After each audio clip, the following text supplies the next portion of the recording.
show más visto del país desapareció sin explicación y muchos pensaron que Carlos Durán había perdido relevancia. Pero, ¿y si en realidad estaba ejecutando la jugada más inteligente de su carrera? Hoy vamos a revelar lo que realmente pasó con Carlos Durán y su show, por qué se retiró temporalmente de YouTube justo cuando estaba en la cima, cuánto dinero generaba mensualmente con su contenido y cómo pasó de depender de vistas y algoritmos a construir un negocio que hoy le produce mucho más de lo que ganaba frente a las cámaras. Quédate hasta el final, porque este video no trata de una desaparición, sino de una transformación silenciosa que muy pocos supieron leer a tiempo.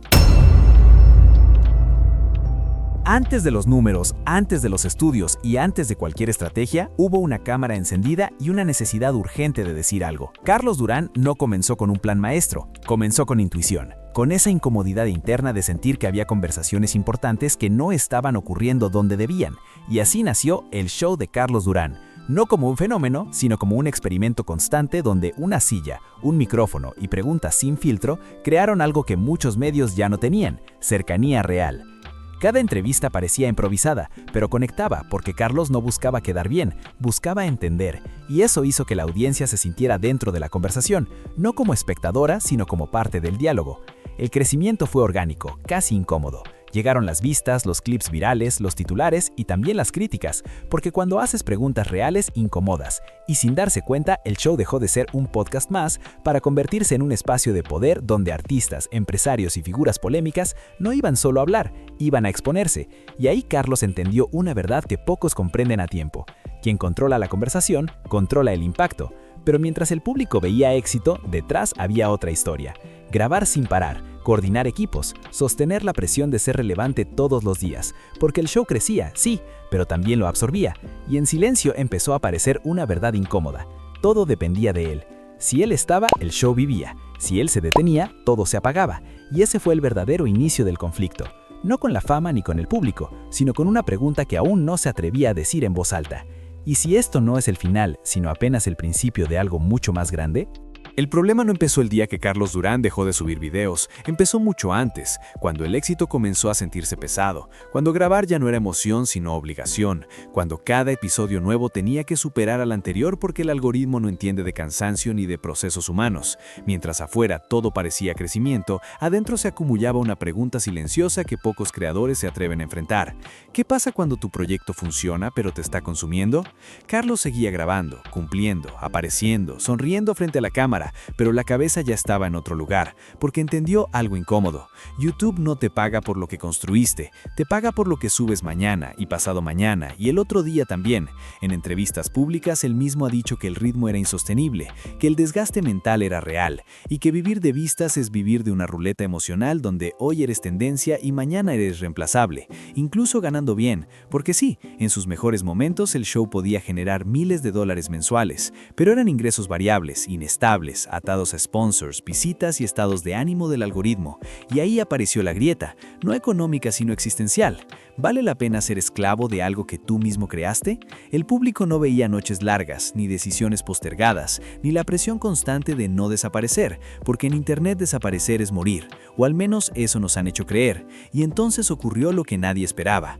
Carlos empezó a reducir presencia, a callar, a no explicar demasiado, y ese silencio se volvió más ruidoso que cualquier video. Algunos dijeron que se quemó, otros que perdió relevancia, otros que ya no tenía nada que aportar, pero la realidad es que estaba pasando algo más profundo, algo que casi nunca se discute: la diferencia entre ser famoso y ser libre. Aquí va la pregunta incómoda, la que muchos creadores evitan responder y que quiero que tú comentes abajo con total honestidad.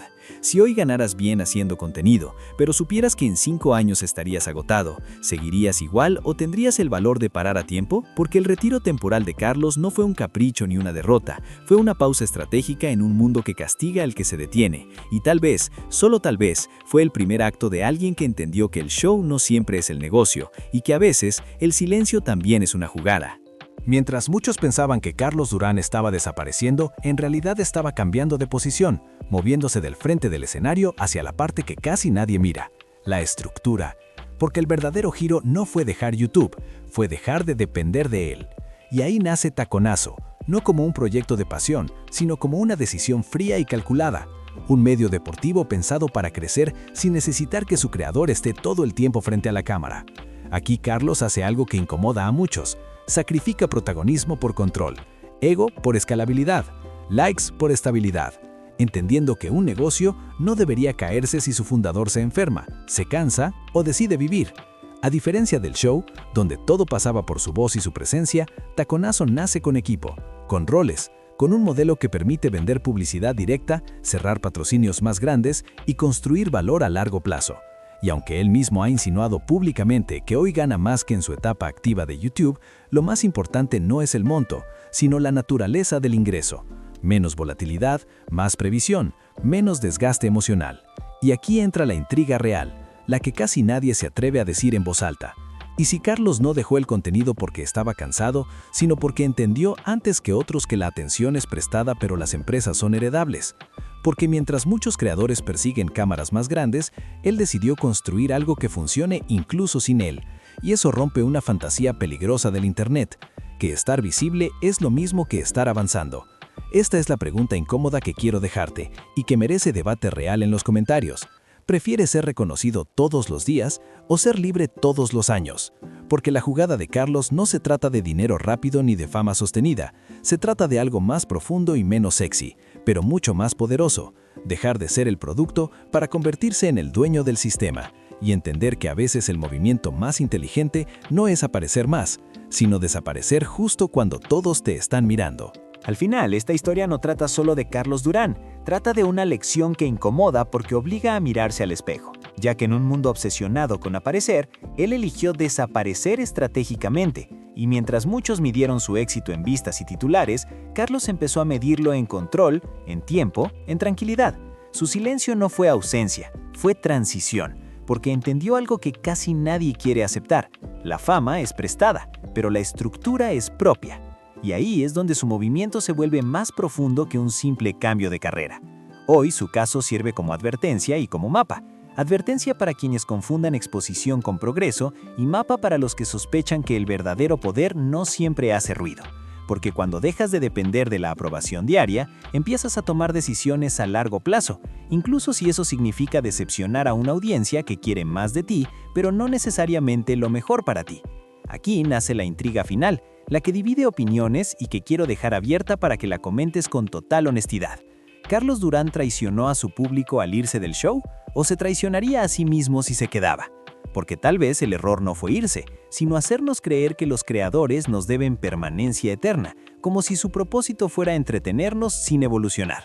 Esta historia no se cierra con una conclusión cómoda, se cierra con una incomodidad necesaria, la de entender que crecer a veces implica decepcionar, que el éxito visible no siempre es el éxito real y que algunos movimientos solo se entienden cuando ya es demasiado tarde para imitarlos. Y ahora, antes de que este video termine, te dejo con una última provocación que conecta todo lo que hemos visto. Si hoy tuvieras la atención, la influencia y los ingresos, ¿te quedarías donde todos te aplauden o te irías a construir algo que casi nadie ve? Porque ahí, justo ahí, es donde se separan los que buscan aplausos de los que buscan legado.